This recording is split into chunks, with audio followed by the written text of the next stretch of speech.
May 15th, 1854, St. Louis, Missouri. The bells of Christ Church Cathedral rang out across the cobblestone streets, their bronze voices carrying news of joy and union. Inside the grand sanctuary, white silk and orange blossoms adorned every pew. Candles flickered like prayers made of wax and flame. The air was thick with the scent of roses, perfume, and something else. Something older. Something waiting. Margaret Whitmore, daughter of tobacco fortune, walked down the aisle in ivory lace that cost more than most men earned in a lifetime.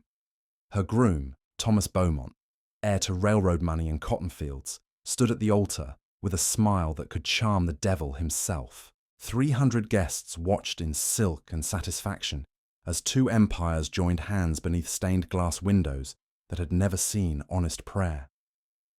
But in the shadows behind the altar, serving champagne and carrying silver trays, moved the ones who made such beauty possible.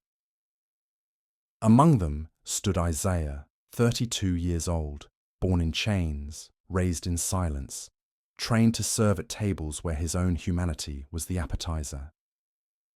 He moved through the celebration like smoke through a house fire, invisible but present, carrying crystal glasses filled with French wine, while his own thirst went unnoticed. His hands were steady, his eyes were not. Tonight, before the wedding feast could end, before the newlyweds could retire to their bridal chamber, before the guests could stumble home drunk on champagne and cruelty, Isaiah would serve them something they had never tasted before. Justice, served cold, served hot, served final. This is the story of a man who turned a wedding into a wake, who didn't run when the moment came, who proved that even the bound can break free when memory becomes sharper than steel. Before we continue with the video, drop a comment telling us where you're watching from and what time it is over there. And don't forget to subscribe to the channel. The morning of the wedding, St. Louis woke to the kind of spring day that made men believe in God and devils doubt their work. Dogwood trees bloomed white along the Mississippi, their petals falling like snow in May. The air smelled of river mud and possibility, of horses and fresh bread baking in brick ovens.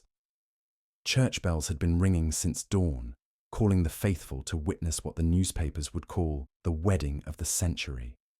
But in the quarters behind the Whitmore mansion, the morning tasted different.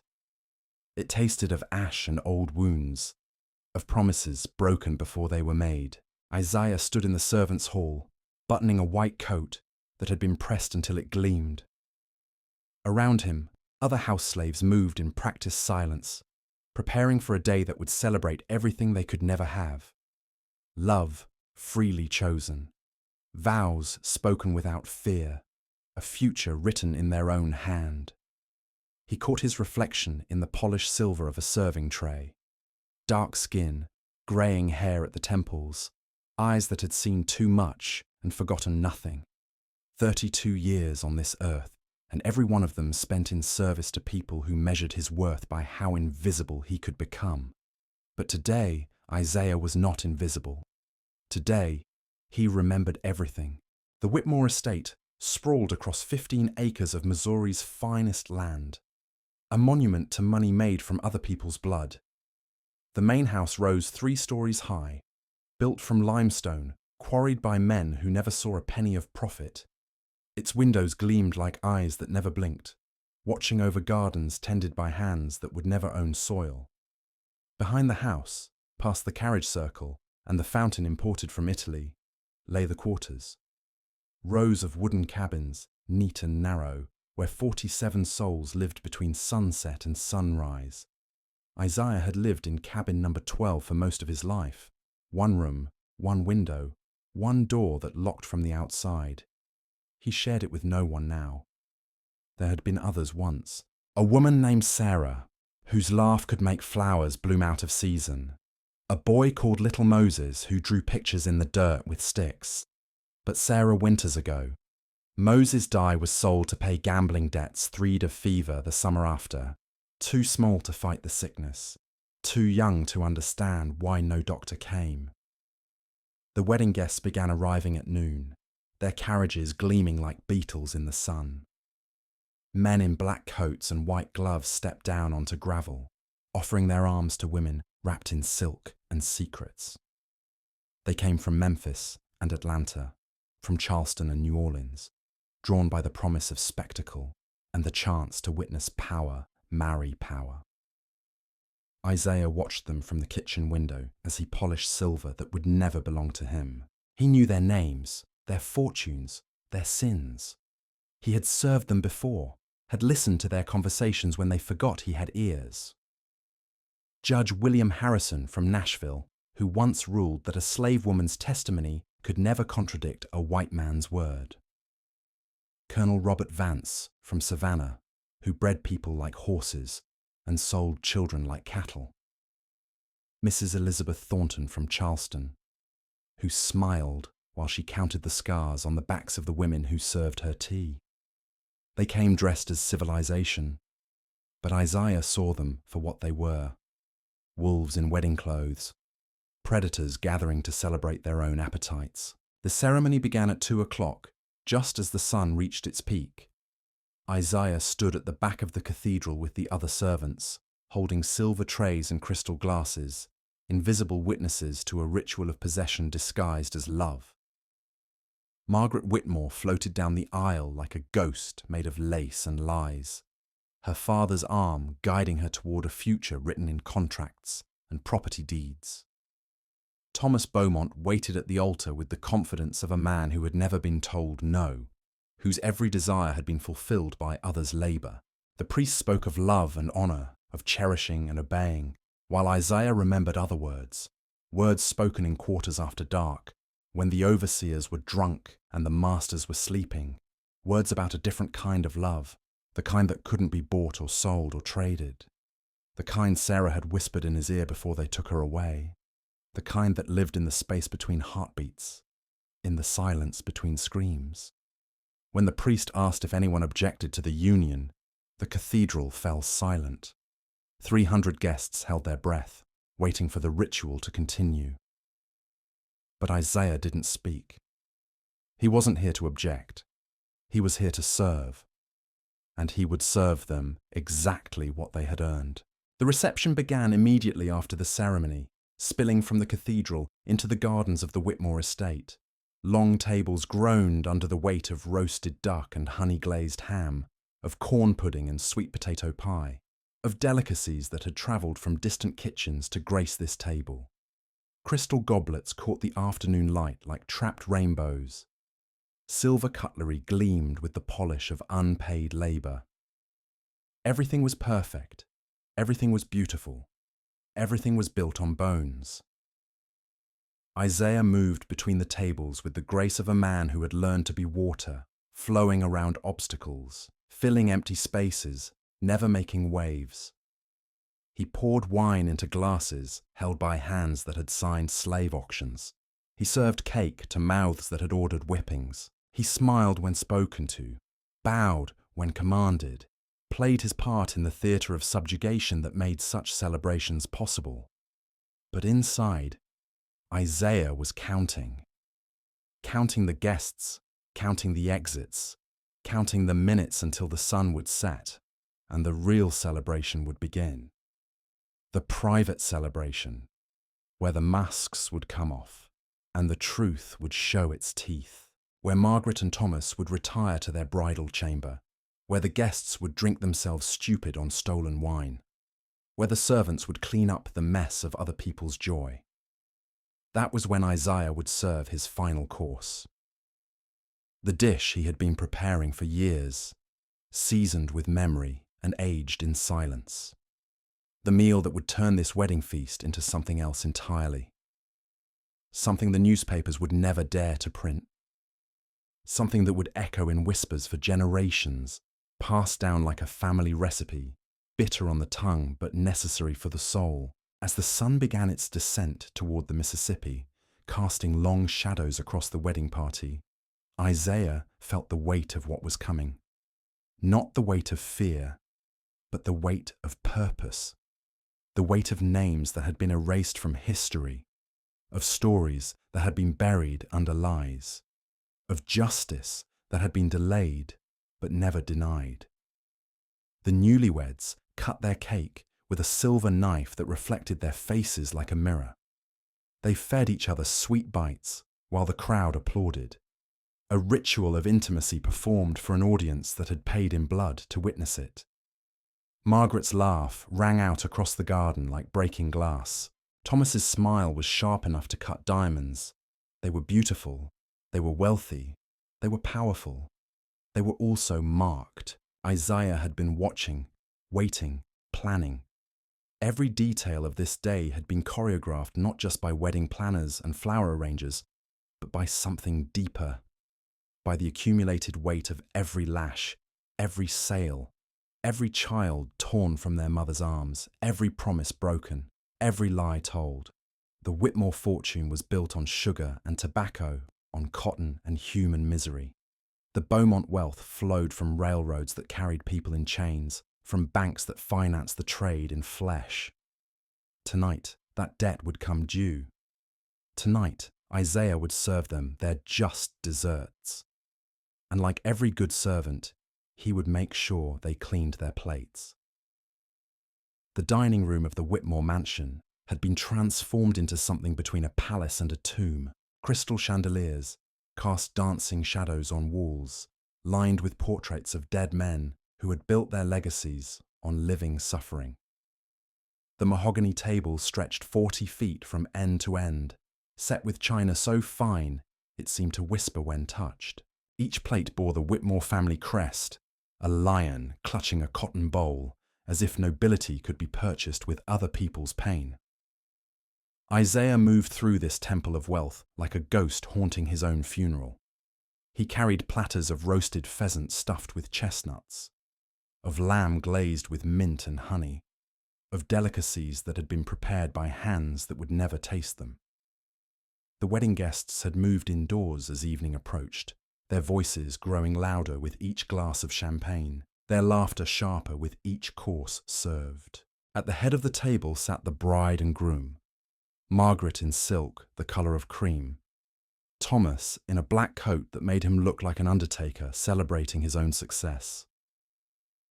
They held hands across the corner of the table, fingers intertwined like chains, their wedding rings catching the candlelight like promises made to be broken. Around them, the elite of Missouri society gorged themselves on the fruits of forced labour, toasting to love while their wealth was built on its opposite. Isaiah had served at tables like this before, had watched men make toasts to freedom while their slaves poured the wine.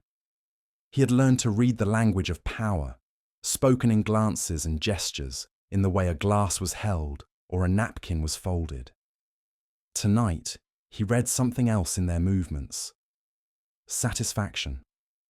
The smug contentment of people who believed themselves untouchable, who had confused wealth with worth, who had mistaken cruelty for strength. Judge Harrison raised his glass, the crystals singing a high note as his ring struck it. To Thomas and Margaret, he declared, his voice carrying the authority of a man who had sentenced children to slavery from his bench. May your union be as fruitful as the fields that support it, as strong as the bonds that secure it. The toast was met with applause and laughter, with the clinking of glasses and the murmur of agreement. No one mentioned what those bonds were made of. No one spoke of who worked those fields. Isaiah watched from the shadows by the serving door, his face a mask of civility that hid the storm beneath. He had perfected this expression over decades, this look of grateful obedience that made masters comfortable, that made them forget he was human enough to hear, to remember, to feel. But tonight, the mask was slipping. Tonight, something else was showing through. Colonel Vance stood next, his belly straining against gold buttons that caught the light like coins. I remember when Thomas was just a boy, he said, his voice thick with bourbon and sentiment. Used to come visit my plantation in Georgia, watch the hands work the cotton. Even then, he understood the natural order of things. Some are born to lead, others to follow. Some to command, others to serve. More applause, more agreement, more lies dressed up as wisdom. Isaiah's hands trembled slightly as he refilled water glasses, the crystal singing softly against his fingers. He thought of little Moses, who used to hide behind his legs when the overseers came through the quarters. He thought of Sarah, who had been sold because she looked too long at a sunset, because beauty in a slave was considered theft from the master. He thought of his own mother, who had died giving birth to him in a tobacco field, because no doctor would come for a woman whose children belonged to someone else. The courses continued, each one more elaborate than the last. Turtle soup served in bowls painted with hunting scenes, oysters on the half shell, still tasting of the Gulf waters where free men dove for them while others counted the profits. Roasted duck with orange glaze, the meat so tender it fell apart at the touch of silver forks that had never known honest work. Margaret laughed at something her new husband whispered in her ear, her hand covering her mouth in a gesture of false modesty. She was 22 years old, raised in luxury, educated in languages and music, and all the graces that money could buy. But she had never learned the language of suffering, had never been taught the music of chains. She knew how to arrange flowers, but not how to heal the wounds they covered. She could play piano, but had never heard the songs sung in the quarters, the spirituals that carried coded messages of escape and hope. Thomas carved the roast with practiced ease, his knife sliding through meat with the same casual precision his father used when dividing families on the auction block. He was handsome in the way that money made men handsome, his features sharp with privilege, his smile bright with inherited confidence. He had been educated at the finest schools, had travelled to Europe, had seen art and architecture that celebrated the human spirit. But he had never seen the humanity in the people who served his meals, who pressed his clothes, who made his comfort possible. As the evening wore on, the guests grew bolder in their conversation, their voices rising with the wine. They spoke of politics and profits, of the expansion westward and the need for more hands to work new territories. They discussed human beings like livestock, debating the merits of different bloodlines, the advantages of various breeding programs. Judge Harrison told a story about a runaway slave who had been caught and returned, describing the punishment with the casual tone of a man discussing the weather. Isaiah served the final course in silence, his movements automatic, his mind elsewhere. He was thinking about time, about how it moved differently for different people. For the guests at this table, time was a river they could navigate at will, choosing their own course, setting their own pace. They had time to waste on elaborate dinners and lengthy toasts, time to plan futures and build legacies. But for Isaiah, time was a prison, each moment measured out in service to others, each day a link in a chain that stretched from birth to death. But tonight, time was also a weapon. Tonight, Isaiah would show them what it felt like when time ran out. The grandfather clock in the corner chimed 10 times, its deep voice cutting through the laughter and conversation. Several guests checked their pocket watches, gold timepieces that ticked away seconds they owned, while others counted minutes they would never possess. The bride and groom began to exchange glances, the kind of looks that spoke of private celebrations yet to come, of doors that would close on the world outside. Isaiah collected the dessert plates, each one bearing traces of chocolate cake, rich enough to feed a family for a week. His movements were careful, deliberate, each gesture calculated to maintain the illusion of the perfect servant. But his eyes were mapping the room, noting which guests were drunkest, which ones sat closest to the doors, which ones would be fastest to react when the moment came. Mrs. Thornton dabbed at her lips with a napkin embroidered by fingers that would never sign their own names. Her pale face flushed with wine and satisfaction. "Such a lovely evening," she murmured to no one in particular. "Everything so perfectly arranged." She glanced at Isaiah as he reached for her plate, her gaze passing through him like he was made of air. In her eyes he saw the same look she might give a piece of furniture. Useful but unremarkable. Present but not worth noticing. That look would be the last thing she would ever take for granted. The evening was winding down, the guests beginning to speak of departures and morning journeys. Some would stay the night in the mansion's guest rooms. Others would return to hotels in the city.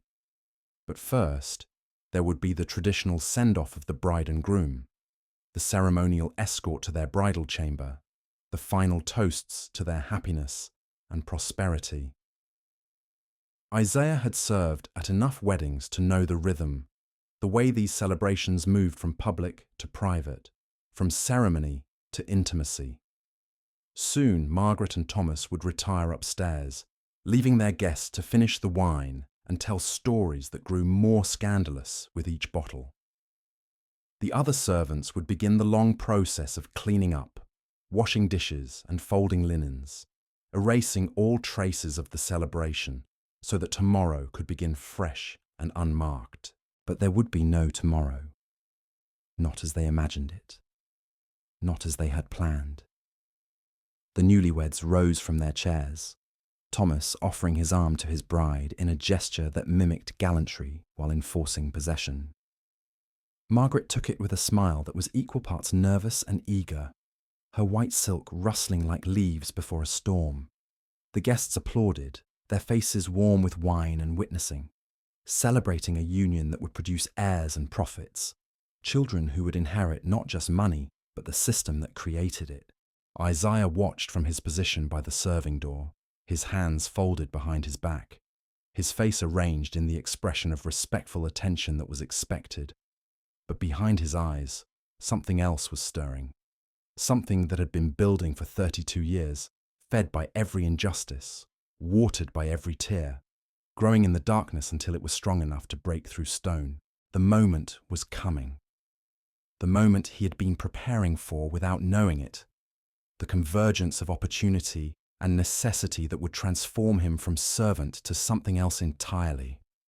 The guests were drunk, distracted, comfortable in their assumptions of safety and superiority. The newlyweds were focused on each other, lost in the haze of champagne and consummated power. The other servants were busy with their duties, invisible and ignored. Isaiah was invisible too. But invisibility, he was about to prove, could be the most powerful weapon of all. The grandfather clock struck 11, its bronze voice echoing through rooms where power had gathered to celebrate itself. Most of the wedding guests had begun their slow retreat toward carriages and guest chambers, their bellies full of stolen labour, their hearts empty of everything but greed.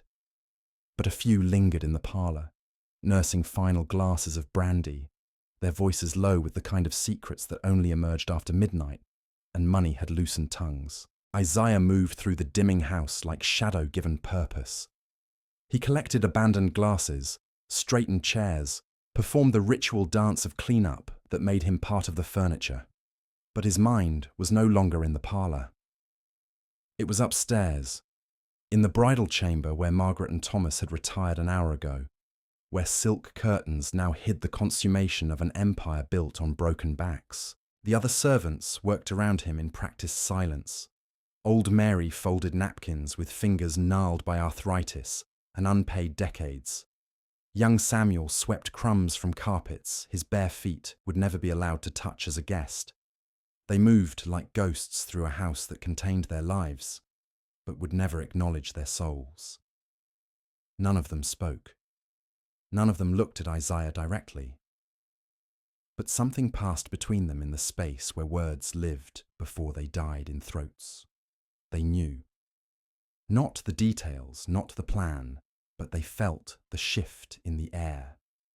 The way electricity builds before lightning strikes, the way birds grow quiet before storms, the way silence thickens when patience finally reaches its breaking point. Judge Harrison remained in the parlour longest. His bulk settled into a leather chair like a toad on a lily pad.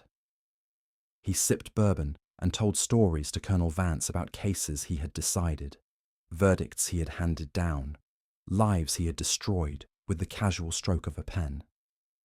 His laughter was wet and thick, the sound of a man who had never questioned whether he deserved the power he wielded.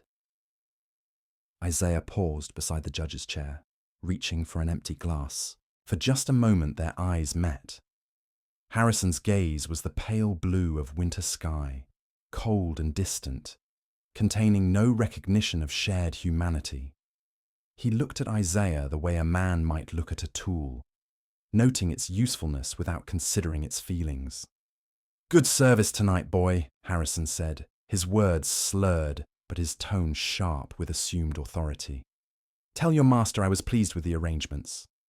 He handed Isaiah the glass without looking, his attention already returning to his conversation about property values and human prices. Isaiah took the glass carefully, his fingers steady despite the fire building in his chest. "Yes, sir," he said, his voice carrying the practiced humility of 3 decades. "I'll be sure to tell him," but the words tasted like ashes in his mouth, like promises made to be broken, like lies dressed up as courtesy. The clock chimed again. Midnight. The witching hour, when masks came off and truth showed its face. Most of the house had settled into sleep now. The wedding guests, tucked into beds warmed by fires they hadn't built, their dreams filled with visions of wealth and power that would never include the people who made it possible. But Isaiah was wide awake, more awake than he had been in years, every nerve singing with purpose, every heartbeat counting down to the moment when patience would transform into something else entirely. He had waited long enough, watched long enough, served long enough. The kitchen stood empty now, its hearth banked low, its copper pots gleaming in the dying light. This was where Isaiah had learned to cook, where he had mastered the art of seasoning and timing, where he had discovered that the difference between nourishment and poison often came down to a matter of degrees. Too much salt could kill, too much heat could burn, too much patience could drive a man mad, but too little patience could be equally dangerous. He moved to the pantry where ingredients waited in neat rows, their labels written in a hand he couldn't read but had memorized by shape and smell. Flour and sugar, spices and herbs, the building blocks of celebration and sustenance. But hidden behind the everyday provisions, wrapped in oilcloth and buried beneath sacks of cornmeal, lay other things. Things that had no place on a wedding table. Things that belonged to a different kind of feast entirely. Isaiah's hands found what they sought without fumbling, his fingers guided by memory and purpose. The small vial of clear liquid that looked like water but carried the concentrated essence of bitter almonds. The white powder that resembled flour but had been ground from seeds that grew in hidden places.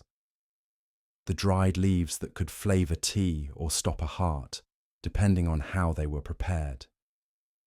He had been collecting these ingredients for months, gathering them slowly, carefully, learning their properties through experimentation and whispered knowledge passed down from those who remembered Africa's medicine. Each substance was harmless alone, but together, properly combined, they became something else. Something that could settle debts that courts would never recognize. The wedding cake sat on the kitchen table like a monument to excess. 3 tiers of white frosting and sugar roses, decorated with pearls made of hardened cream. It was beautiful in the way that wealth made things beautiful, perfect and untouchable, a symbol of celebration that had been created by hands that would never taste its sweetness. But Isaiah would give it a different kind of sweetness tonight, the kind that lingered on the tongue before burning the throat. The kind that promised pleasure before delivering something else entirely. He worked by candlelight, his movements sure and practiced. A pinch of this, a drop of that, ingredients folded into frosting with the same care he had always brought to his cooking. The cake absorbed his additions like a sponge soaking up water, each layer accepting its portion of justice without protest.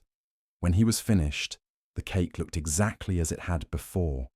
3 perfect tiers, sugar roses pristine, pearls gleaming like captured moonlight. But now it carried something else.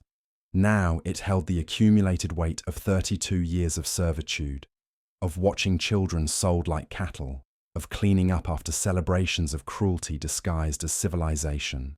The clock struck 1 as Isaiah carried the cake toward the stairs.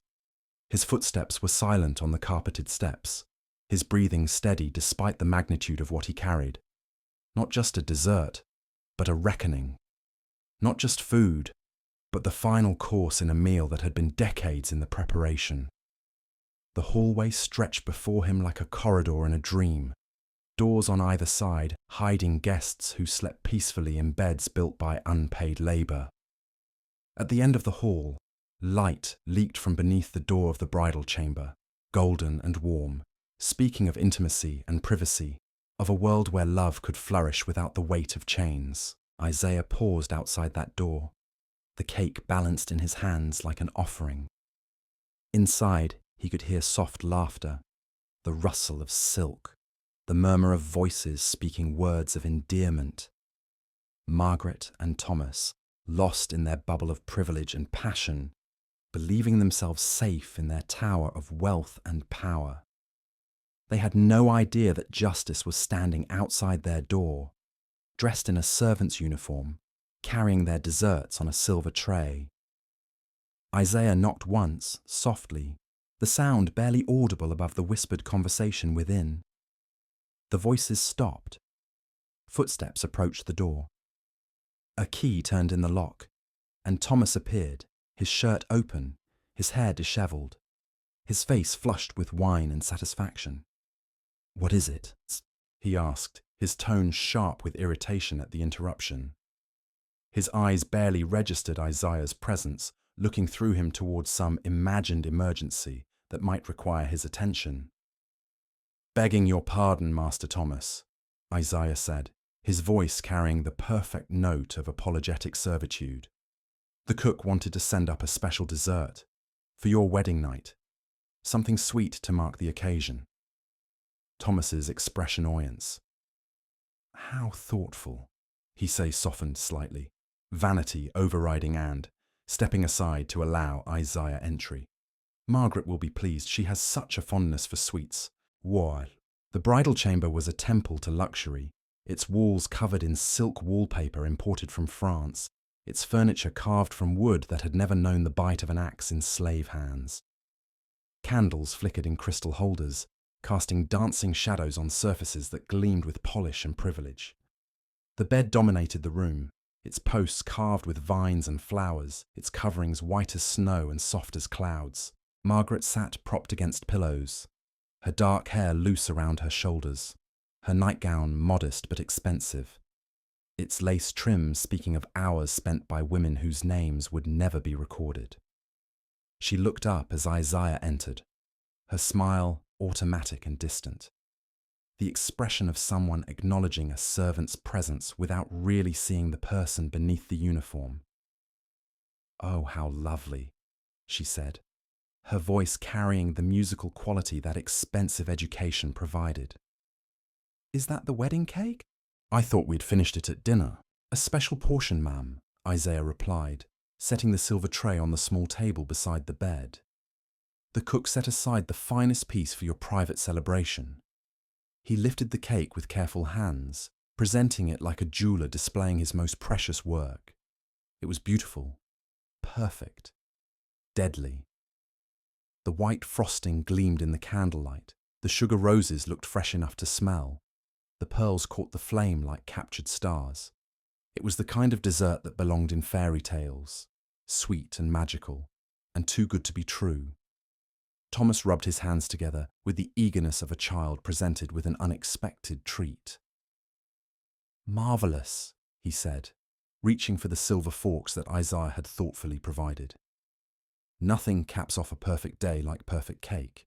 Isaiah stepped back, positioning himself near the door, but not so close as to suggest he intended to leave immediately. A good servant waited to be dismissed, remained available in case his services were needed, demonstrated his dedication through patient attention to his master's needs. Margaret accepted her fork with a smile that transformed her face, making her look younger, more innocent, less like the inheritor of blood money and more like a girl delighting in sweets. "To our new life together," she said, raising her fork in a mock toast. "To our empire," Thomas replied, touching his fork to hers with a sound like silver bells. "May it grow and prosper for generations to come." They ate in comfortable silence, savouring flavours that had been enhanced by ingredients they could never have imagined. The cake was perfect, its texture light and airy, its sweetness balanced by subtle notes that spoke of careful preparation and masterful technique. Isaiah watched them eat with the satisfaction of a chef whose work was being properly appreciated. But his satisfaction came from more than culinary pride. It came from the knowledge that justice was finally being served, one bite at a time. The first sign came 15 minutes later. Margaret paused mid-sentence, her hand flying to her throat as she spoke about their honeymoon plans to Charleston. The words died on her lips, replaced by a soft gasp that might have been mistaken for surprise, if not for the way her eyes widened, pupils dilating in the candlelight. "Are you all right, darling?" Thomas asked, his own voice beginning to carry a slight tremor. He set down his fork, the silver clattering against the china plate with a sound like breaking promises. Margaret tried to speak, but found only whispers. Her breathing had grown shallow, rapid, like a bird trapped in a cage too small for its wings. She pressed her palm against her chest, feeling her heart race with a rhythm that belonged to fear, not love. Thomas reached for her hand, but his own was shaking now, trembling like autumn leaves in a storm that hadn't yet announced itself. The cake sat between them on the silver tray, half-eaten, innocent as snow, beautiful as a lie told by someone who had mastered the art of deception. Isaiah remained by the door, his face a mask of concern that hid the satisfaction burning in his chest. "Is there anything I can fetch for you, Master Thomas? Perhaps some water, some fresh air?" But Thomas wasn't listening anymore.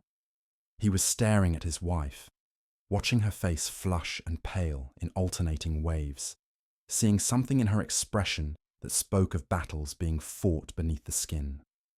Margaret's hand clutched at the lace of her nightgown, her fingers working the delicate fabric as if it were rope that might save her from drowning. "I feel," she began, then stopped, her tongue thick and uncooperative. "I feel strange, hot and cold at the same time. Thomas, I think something's wrong." Thomas tried to stand, but found his legs unsteady, treacherous as ice in spring. He gripped the bedpost for support, his knuckles white against the carved wood, his face beginning to mirror his wife's pallor. The room seemed to tilt around him, the walls breathing with a rhythm that matched his increasingly erratic pulse. "The cake," he whispered, understanding beginning to dawn like a sun rising over a battlefield. His eyes found Isaiah's face, searching for confirmation of what his mind was only beginning to accept. What was in the cake? Isaiah's expression didn't change. He remained the perfect servant, attentive and concerned, ready to assist in whatever way his masters required. "Only the finest ingredients, Master Thomas. Sugar and flour, eggs and cream. The same things that have graced your table for years." But his words carried an undertone that Thomas was finally learning to hear. The sound of chains breaking, the whisper of accounts being settled, the music of justice played on instruments tuned by suffering. Margaret slumped against the pillows, her breath coming in short gasps that seemed to echo from some deep place inside her chest. Her skin had taken on a waxy pallor, like candles left too long in the sun. She looked at Isaiah with eyes that were beginning to see him not as furniture or shadow, but as a human being with his own will, his own purpose, his own capacity for action. "Please," she whispered, her voice barely audible above the sound of her own breathing. "Please help us." Isaiah stepped closer to the bed, his movement deliberate and calm. He looked down at the woman who had inherited wealth built on his people's bones, at the man who would have continued that legacy without question or conscience. For the first time in 32 years, they were seeing him clearly. Not as a servant, not as property, but as a person with the power to grant or deny mercy. "I am helping you," he said quietly, his voice carrying the weight of every prayer that had gone unanswered, every plea that had fallen on deaf ears. "I'm helping you understand what it feels like when someone else controls whether you live or die. When someone else decides if you deserve mercy." Thomas tried to speak, but found only choking sounds, his throat constricting as if invisible hands were squeezing the life from him. He reached toward Isaiah, not in command now, but in supplication, his fingers grasping at air that seemed to grow thicker with each breath. The candles flickered around the room, their flames dancing to rhythms that had nothing to do with drafts or air currents. The shadows they cast seemed to move with purpose, reaching across walls and ceiling like fingers of darkness reclaiming territory that had been stolen by light. Outside, the wind had picked up, rattling windows and doors with a sound like chains being dragged across stone. Margaret's hand found Thomas's, their fingers intertwining with desperate strength. In their eyes, Isaiah saw the same expression he had witnessed in the quarters so many times before. The look of people who suddenly understood that their time was not their own, that their fate rested in hands that had no reason to show kindness. "The others," Thomas gasped, his words barely forming before dissolving into silence. "The guests. Did you?" Isaiah shook his head slowly. "Only you," he said. "Only the ones who said the vows. Only the ones who promised to love, honor, and cherish while building your fortune on the backs of people you refused to see as human." He moved to the window, pulling back curtains that had been sewn by women whose children were sold to pay for the silk. Outside, the Whitmore estate stretched in all directions, a monument to wealth extracted from unwilling hands, a testament to power built on powerlessness. But tonight, the balance was shifting. Tonight, the ledger was being balanced by different hands. "My mother died giving birth to me in a tobacco field," Isaiah said, his voice carrying across the room like a prayer spoken in a language the dying couple was only now learning to understand. "She bled out in the dirt, while the midwife was attending to your father's prize mare. They said the horse was worth more than she was." Margaret tried to shake her head, to deny the connection between her comfort and others' suffering, but her body no longer obeyed her will. She could only lie there, listening to words that cut deeper than any physical pain. "Sarah was sold because she looked too long at a sunset," Isaiah continued, his eyes fixed on the darkness beyond the window. "They said pride in a slave was theft from the master. Little Moses died of fever because no doctor would come to the quarters. They said it wasn't worth the expense for someone who belonged to someone else." The room grew quieter as the couple's breathing became more laboured, more desperate. Their hands clutched at each other with the strength of drowning people reaching for anything that might save them. But there was no salvation in this room tonight. Only the slow, inexorable settling of debts that had been accumulating for generations. Isaiah turned back to face them, his expression still calm, still controlled. He had waited 32 years for this moment, had endured 3 decades of invisibility and silence, had swallowed his rage and his grief until they had fermented into something stronger than either emotion alone. "Every dish I served you was seasoned with their memory," he said. "Every meal I prepared carried the salt of tears you never bothered to notice. Tonight, I'm finally serving you something honest, something that tastes like truth." Thomas's eyes rolled back, his body convulsing once before going still. His hand loosened its grip on Margaret's, falling to the white coverlet like a bird shot from the sky. Margaret lasted a few moments longer, her gaze fixed on Isaiah's face, her lips moving in what might have been prayer or apology, or simply the final breath escaping her lungs. When silence finally claimed the bridal chamber, Isaiah stood alone among the flickering candles and expensive furniture, surrounded by the trappings of wealth that had been purchased with other people's lives. He felt no joy in what he had done, no satisfaction in their suffering. He felt only the strange emptiness that comes when a long-carried burden is finally set down. The grandfather clock in the hallway chimed twice, its bronze voice announcing the deep of night, when secrets were born and sins came home to roost.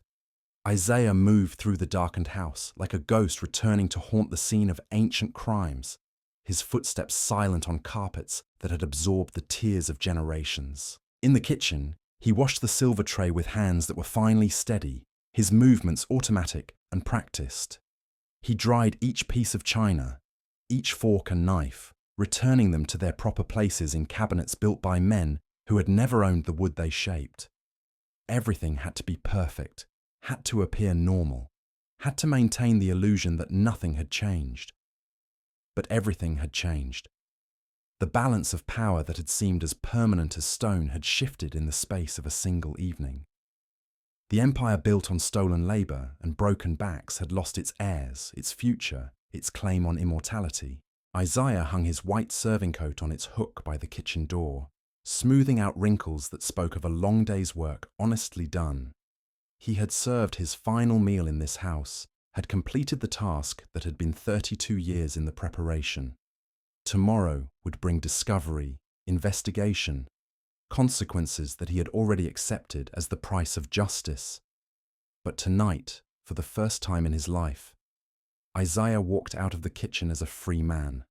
Not free in the eyes of the law, not free in any way that courts would recognize, but free in the only way that mattered. Free from the weight of unspoken truths, free from the burden of swallowed rage, free from the chains of silence that had bound him longer and tighter than any iron shackles. Behind him, the Whitmore mansion stood dark and quiet, its windows like closed eyes, its walls holding secrets that would echo for generations. The wedding of the century had ended not with celebration, but with reckoning, not with the joining of fortunes, but with the settling of debts that had been too long delayed. And somewhere in the quarters, in cabin number 12, where Sarah once laughed and little Moses once drew pictures in the dirt, the wind carried whispers of names that would never be forgotten, stories that would never be silenced, truths that had finally found their voice in the darkness of a Missouri night. They found the bodies at dawn, when the morning light crept through silk curtains and illuminated what remained of the Whitmore-Beaumont empire. The newspapers called it a tragedy, a mysterious illness that claimed 2 young lives on what should have been the happiest night of their existence. They spoke of love cut short, of fortunes left without heirs, of a wedding that would be remembered for all the wrong reasons. But they never mentioned Isaiah by name, never spoke of the man who served justice on a silver tray, who turned a bridal chamber into a courtroom, where verdicts were final and appeals were denied. The official records listed him as a runaway slave, another piece of property that had simply vanished into the night, worthless and forgotten. Yet in the quarters, in the hidden places where truth lived when it couldn't survive in daylight, Isaiah's story grew like wildfire through dry grass. They whispered of the cook who remembered everything, who served the final course that empires couldn't digest. His name became a prayer spoken in darkness, a reminder that even the powerless could find ways to balance scales that courts would never touch. The Whitmore fortune crumbled within a generation, its foundations too rotten to support the weight of accumulated guilt. The mansion stands empty now, its windows boarded, its gardens overgrown with weeds that some say taste bitter even to the birds. But on quiet nights, when the moon is dark and the wind carries voices from forgotten graves, they say you can still smell something sweet in the air. The scent of wedding cake, perfect and beautiful and deadly as truth, served cold. Isaiah was never seen again, but his legacy lives on in every kitchen where the powerless prepare meals for those who mistake cruelty for strength. In every quiet moment when memory becomes sharper than steel. In every story whispered by those who understand that justice, like bread, is best when it's made by hand.